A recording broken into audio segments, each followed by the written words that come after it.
કોઈ વ્યક્તિ ભૂલ કરે અને પસ્તાવા સાથે દિલથી માફી માંગે, રૂપાલાની જેમ નહીં, તો એને કોઈ પણ વ્યક્તિ હોય કે કોઈ પણ સમાજ હોય એ હંમેશા માફ કરતો રહ્યો છે.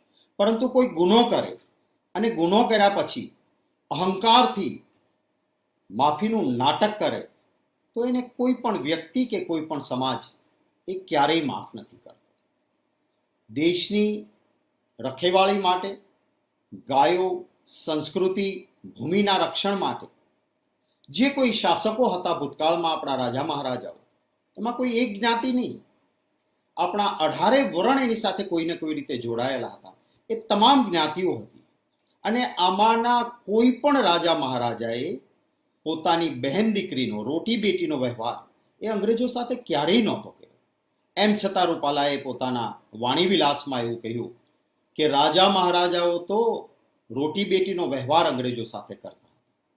આ શબ્દોના કારણે કોઈ એક જ્ઞાતિ નહીં, સમગ્ર દેશની બેટી દીકરીઓનું અપમાન થયું છે એમ માનીને આપણે જેને 18 વર્ણ કહીએ છીએ એટલે તમામ જ્ઞાતિઓમાં રોષ ઊભો થયો. આ જ્યારે રોષ ઊભો થયો ત્યારે બે જવાબદારીઓ હતી. એક જવાબદારી શ્રી રૂપાલાની હતી કે એમણે દેશની તમામ મા બેટીઓની જાહેરમાં માફી માંગવી જોઈતી હતી અને એ જ સમયે ભારતીય જનતા પાર્ટી એક રાજકીય પક્ષ તરીકે હરકતમાં આવવું જોઈતું હતું. પરંતુ આમાંનું કંઈ જ નથી. એ રાજકીય પક્ષે નક્કી કર્યું, એમના જ પક્ષના એક નેતાને ત્યાં એમના બોલાવેલા થોડા લોકોની વચ્ચે જ્યારે રૂપાલાજીએ માફી માંગવાની વાત કરી તો કેવી રીતે કરી કે હું જે બોલું છું એના માટે ક્યારેય માફી નથી માંગતો, પરંતુ મારા પક્ષને નુકસાન થઈ રહ્યું છે એટલા માટે હું માફી માંગુ છું. શું આ માફી કહેવાય? અને એ પછી એ જ સ્ટેજ ઉપરથી જે લોકોએ પ્રેમથી એમને જે કાર્યક્રમમાં બોલાવ્યા હતા અને જ્યાં આગળ આ શબ્દો રાજા મહારાજાઓના માટે બોલ્યા હતા, એ સમાજના, દલિત સમાજના માટે એમણે કહ્યું કે આ તો નકામો હતો, એ કાર્યક્રમ કોઈ કામનો જ નહોતો, એમ કરીને દલિત સમાજનું અપમાન કર્યું. આ અહંકાર છે. અને જે રીતે ભારતીય જનતા પાર્ટીએ અહંકાર દાખ્યો, મારે બહુ દુઃખ સાથે કહેવું પડે છે કે અમારી રાજકીય પક્ષોની પણ કેટલીક જવાબદારીઓ હોય છે. પહેલું જ પગલું ભારતીય જનતા પાર્ટીએ ભરવું જોઈતું હતું એ જ સમયે કે ભાઈ હવે આ રૂપાલાની ગંભીર ભૂલ છે, દેશની મા બેટીઓ દીકરીઓનું અપમાન થયું છે, માટે હવે એમને ચૂંટણી અમે નહીં લડાવીએ, એની ટિકિટ રદ કરીએ છીએ.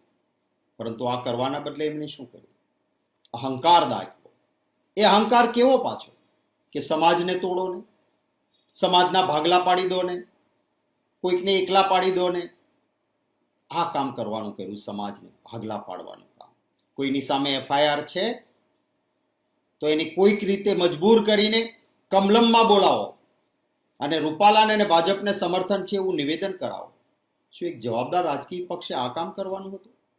કે થયેલી ગંભીર ભૂલના સંદર્ભમાં એ રાજકીય પક્ષે પણ માફી માંગવી જોઈતી હતી અને એ શખ્સ પાસે પણ માફી મંગાવવી જોઈતી હતી. પરંતુ અહંકાર આસમાને. હું પોતે પણ એક સરકારમાં મિનિસ્ટર રહ્યો છું અને કોઈ પણ આંદોલન થાય ત્યારે સરકાર, જ્યારે મારી સરકાર હતી તો અમે પણ કરતા કે ભાઈ કોઈ આંદોલન ચાલે છે તો આંદોલનકારીઓ સાથે પોલીસે કેવો વ્યવહાર કરવો.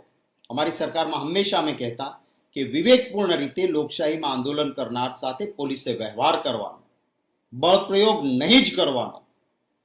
કોઈ જ પરિસ્થિતિ એવી વણસી ગઈ હોય તો પણ કોશિશ કરો કે શાંતિથી એનો ઉકેલ આવે. અહીં ભારતીય જનતા પાર્ટીએ શું કર્યું કે કોઈ આંદોલન કરે છે તો આપણા માટે પાઘડી એ સૌની આબરૂ છે, તો એ આંદોલનકારીની પાઘડી પાડો એટલે સમાજની આબરૂ પાડી દો અને કહી દો કે અમે શાસક છીએ, અમે ડરતા નથી. આપે સૌએ વિડીયો જોઈ હશે. એ વિડીયોમાં ઝપાઝપીમાં ક્યારેય પાઘડી પડી ગઈ એવું નથી થયું. ઇરાદાપૂર્વક આમ હાથ મારીને એક ક્ષત્રિયની પાઘડી પાડી દેવામાં આવે છે. એટલે શું કે હું તમારી આબરૂ પાડું છું, તમારે થાય તે કરી લેજો. શું આ અહંકાર નથી? મારે કહેવું છે કે અહંકાર તો જેની સોનાની નગરી હતી એનો પણ નથી ટેક્યો. ત્યારે ભારતીય જનતા પાર્ટી આ અહંકાર શું કામ? અને હવે જુદા જુદા પોલીસ અધિકારીઓ મારફત જુદા જુદા સમાજના આગેવાનોને સમજાવવાનો, દબાવવાનો, મળવા માટે જાઓ એના ફોન પ્રયત્નો થઈ રહ્યા છે. મારે કહેવું છે ભારતીય જનતા પાર્ટીને કે જો તમે શરૂઆતમાં જ એક સમાજના પ્લેટફોર્મ પર, લોકોના પ્લેટફોર્મ પર, જાહેર પ્લેટફોર્મ પર માફી માંગીને રૂપાલાની ટિકિટ રદ કરી હોત તો એક જવાબદારી રાજકીય પક્ષ તરીકે તમે નિભાવી છે એવું કહી શકાય. તમે આ કરવામાં ઉણા ઉતર્યા એટલા નહીં, તમે અહંકારમાં રહ્યા. અને જ્યારે રાજકોટની પાસે એક વિશાળ સંમેલન થયું અને એ સંમેલનમાં કોઈ એક જ્ઞાતિ નહીં, 18 વર્ણના લોકોનું સમર્થન અને ભાવ રહ્યો. હું જરૂર કહીશ કે જન્મે હું ક્ષત્રિય છું, પણ ક્ષત્રિય ક્યારેય કોમવાદી નથી બન્યો, સિદ્ધાંતવાદી બન્યો છે.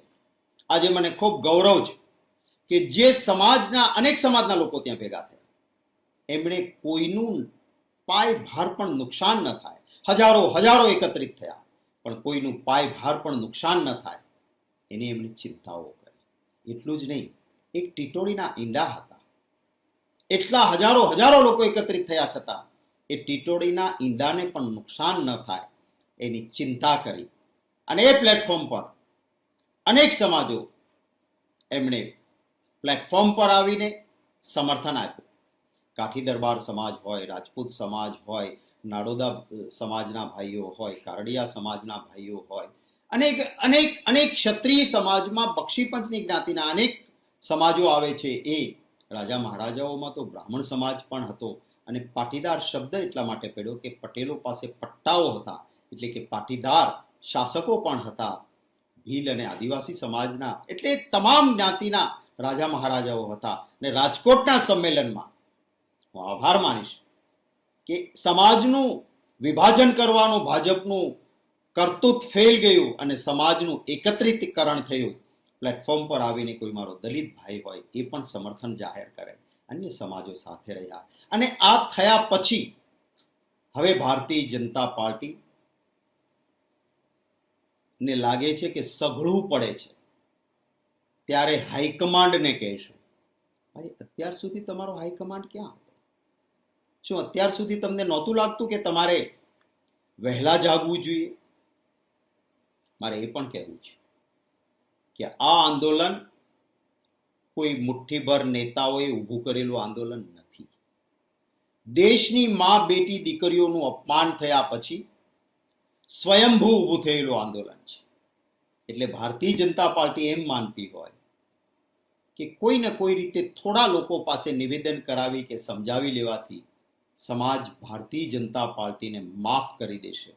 મારે કહેવું છે કે તમે ભ્રમમાં છો. કોઈ પણ સંજોગોમાં આ રીતે તમારો જે અહંકાર છે એને નાનો વર્ગ છે, તમને ભલે એની ગણના ન હોય, મારા માટે એક ગરીબના ઝૂંપડામાં રહેતો વ્યક્તિ કે અબજોપતિ વ્યક્તિ, મારા માટે બંનેની કિંમત, બંને એક સમાન છે. આ નીચેના સ્તરમાં સામાજિક પકડાયેલું સમાજનું આંદોલન છે. અને એટલા જ માટે કહું છું કે તમે ભારતીય જનતા પાર્ટીના નેતાઓ, તમે સમય ચૂકી ગયા છો. અને સમય વીતી જાય, આપણે કહેવાય છે કે પાણી વહી જાય પછી પાળ બાંધો તો એમાં કંઈ નીકળે નહીં. એટલે હવે કદાચ તમે કંઈ એવું વિચારશો તો પણ ભારતીય જનતા પાર્ટીને દેશનો 18 વર્ણ માફ નહીં કરે. કારણ કે તમારો અહંકાર છે. અહંકારના બદલે પસ્તાવા સાથે શરૂઆતમાં જ 2 હાથ જોડીને દેશવાસીઓની બહેનો, દીકરીઓ, માતાઓની માફી માંગી લીધી હોત અને રૂપાલાની ટિકિટ રદ કરી હોત તો કદાચ તમારી પોતાની પણ એક રાજકીય પક્ષ તરીકે હાઈટ વધી હોત, તમારા નેતાઓની પણ આબરૂ વધી હોત.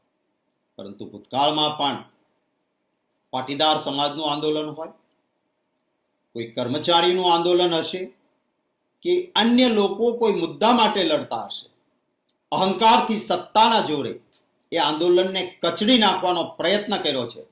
અને એ પછી પણ મતો મળ્યા છે એટલે તમારો અહંકાર આવ્યો છે.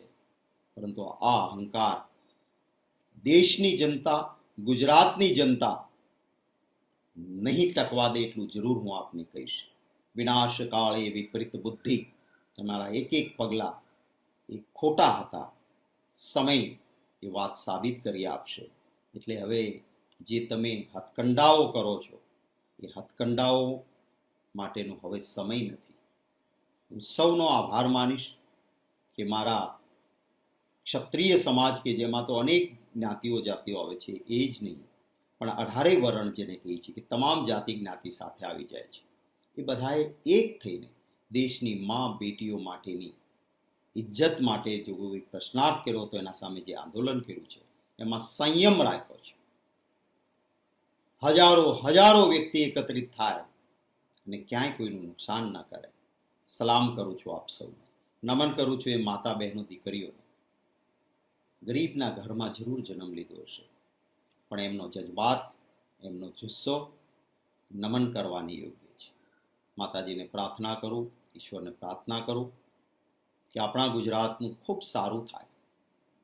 આપ સૌની જે એકતા છે, જુદા જુદા વર્ગ, ધર્મ, જ્ઞાતિના ભાઈઓ બહેનો, એ કાયમ ટકી રહે, એ જ પ્રાર્થના સાથે વિરમું છું.